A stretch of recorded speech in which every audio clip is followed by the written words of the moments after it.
Hey guys, welcome to another video. In today's video, we are going to be talking about Tales of Tanorio. So I wanted to make a beginner's guide and key tips you shouldn't miss out before you start your playthrough.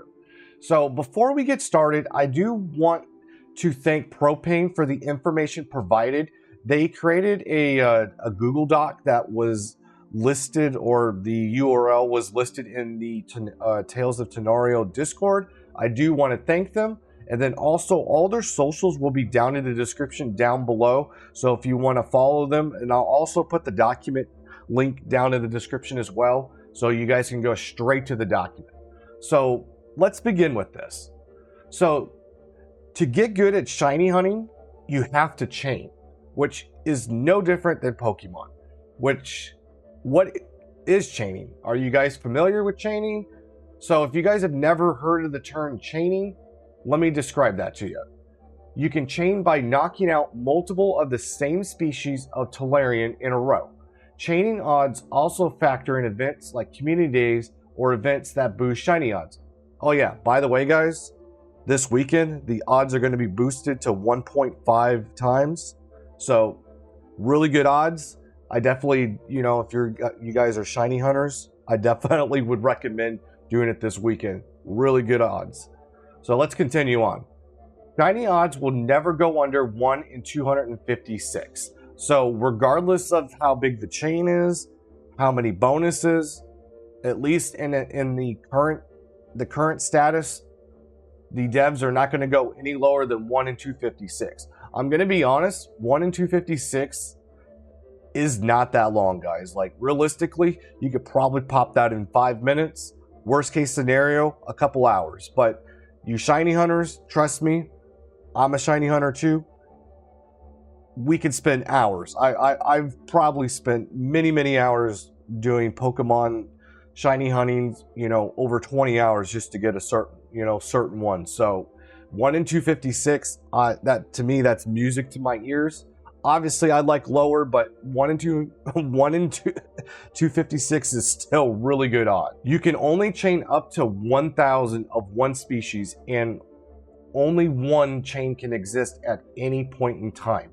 After a chain of 50, you cannot break your chain from catching a Tanorian, but blacking out will break your chain. The next tip that I want to tell you guys is there is Mega Evolution, aka Guardian Revision. This is one of the most important mechanics in Tales of Tanorio, being its Mega Evolution systems of sorts. It turns out Tanorians in their ancient forms from long ago. There are two types of Guardian Revision, Order form and Chaos form. So currently there's only 2 Tanorians capable of performing Guardian Revisions. They are, I'm probably going to butcher this, Palados and Dinos Gun.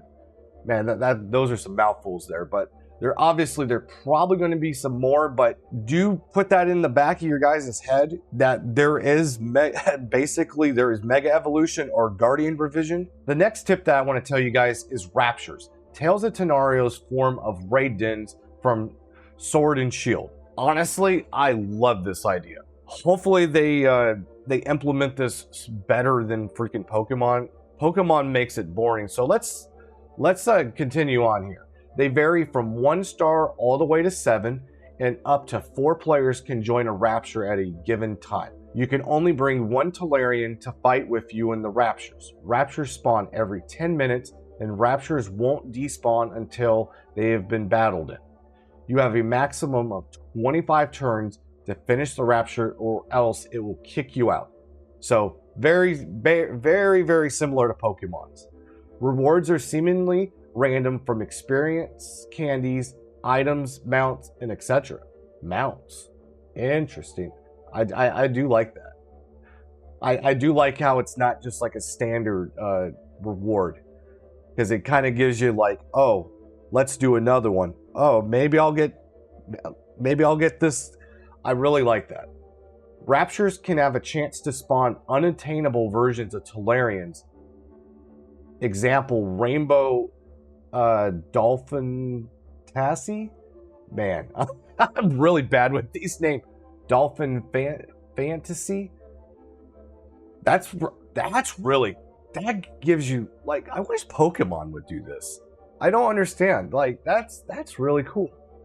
Like, you can, that's the only way to catch these things is through the raid dens. That's really cool. So within these raid dens is, like what I said earlier, the star system. So stars 1 through 3, basically this is the difficulties. 1 through 3, only HP scaling by level scaling. And then level 4 can summon up ally Tanorians. And then level 5, more effects upon hitting HP milestones. And then level 6, there can be Guardian Revision. Oh, these guys mega evolve too? No way. That's nuts. And then the hardest one, at least currently, which is listed as events, custom properties, AI, stats. So yeah, they're going to make these things hard as heck. I like the challenge. And as of release, only stars 1 through 3 stars can be found, plus 7 stars for events. So it sounds like these are going to be, you know, a little bit later. So another thing is each star has its own set of NPCs that can fight for you to fill the remaining players. Perfect. I like to hear that. So another thing that you guys do need to know is there's missions. So what do you guys want? Like, you guys are probably like, what are missions? There's 3 types of missions. We got daily, weekly, and global. Each of which will have their own unique rewards and quest pools. Quests are split into 4 different difficulties: simple, standard, master, and ultimate. Global quests will require all players in the game to work together. Yo, this is like Pokemon Go. I love this. Man, these guys so listen to the community. That's so awesome. Sorry, I got distracted there. So, in the game, to work towards a single goal for a reward, which could range from having another community day, boosted odds, and limited time. Yo, that's sick.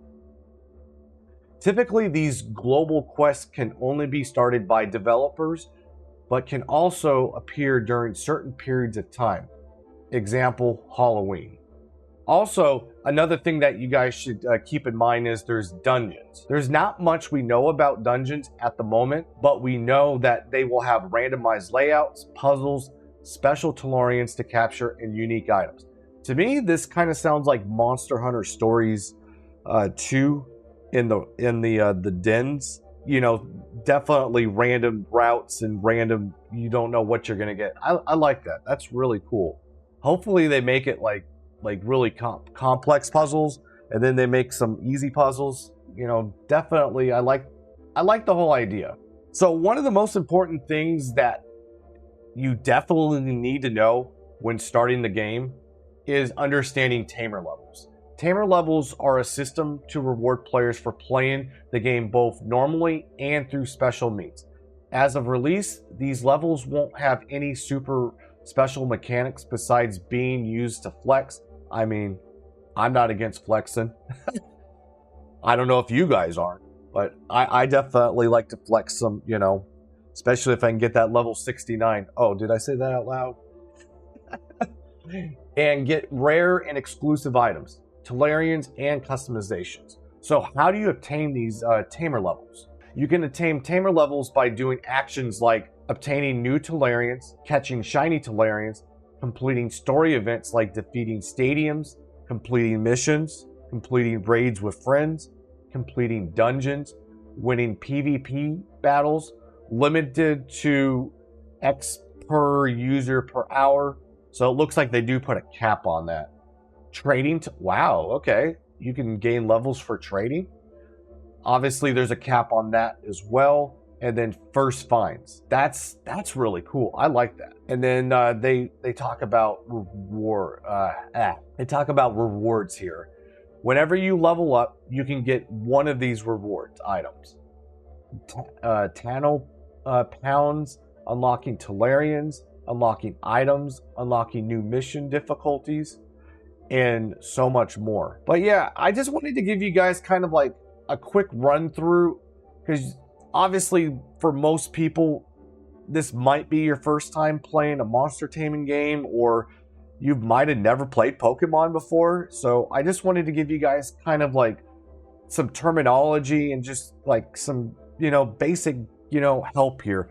Because honestly, I'm fairly new to this whole thing here as myself. I mean, I've played a lot of years of Pokemon, but this is a completely new game and it's got some new terminology. But I'm going to be here to learn along with you guys. So in the near future, I'm going to make some more guides. I'm going to do some Let's Plays. So if you guys have any suggestions, let me know down below if there's any other video topics you guys want me to talk about. But other than that, I will see you guys in the next one. Take care, guys.